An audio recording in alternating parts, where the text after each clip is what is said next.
CGTN Radio. Hear the difference.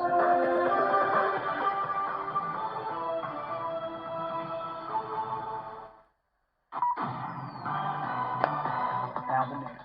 I'm Shin Bigum. Chinese President Xi Jinping has met U.S. Senate Majority Leader Chuck Schumer and his delegation in Beijing.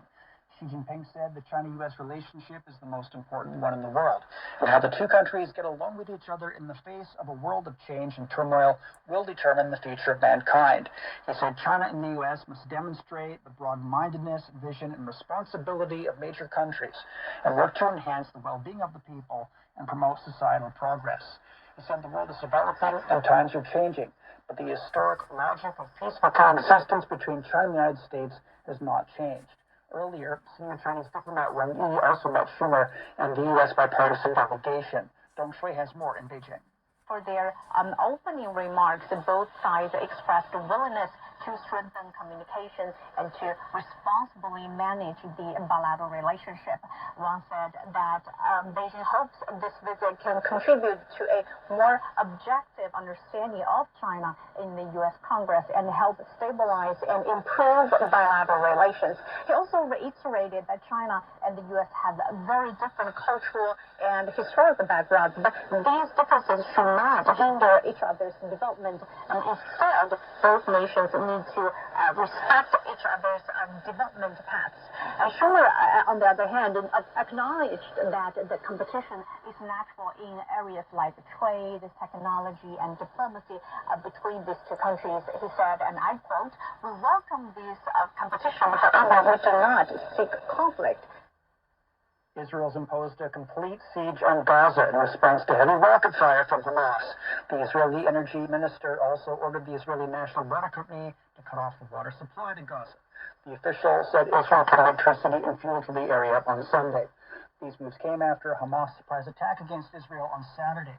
The conflict has caused heavy casualties on both sides.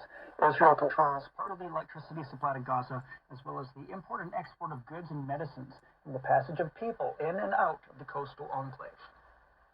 China says it opposes and condemns violence against civilians in regards to the ongoing Israel-Palestine conflict.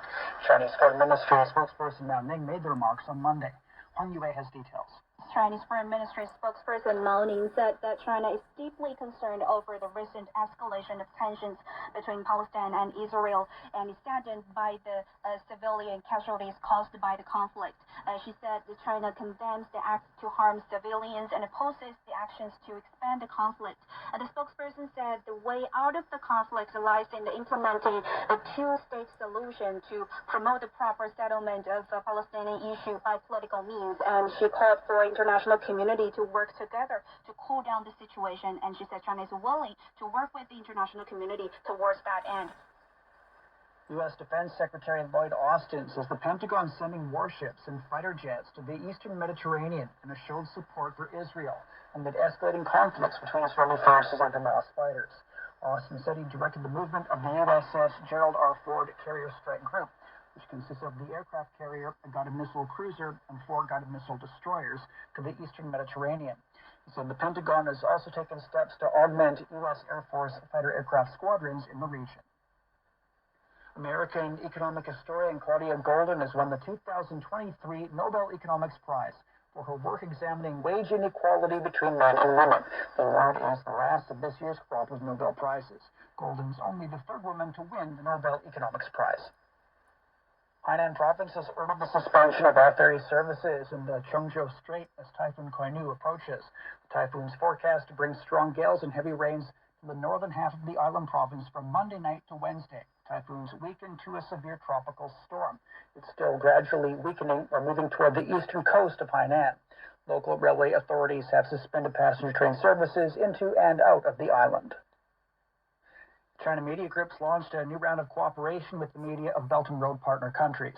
A ceremony in Beijing on Monday launched the broadcast of CMG's premium programs by the media partners. The ceremony also launched a joint initiative for promoting mutual learning among civilizations. This year marks the 10th anniversary of the China-proposed Belt and Road Initiative. And that's the news. I'm Shane Brigham.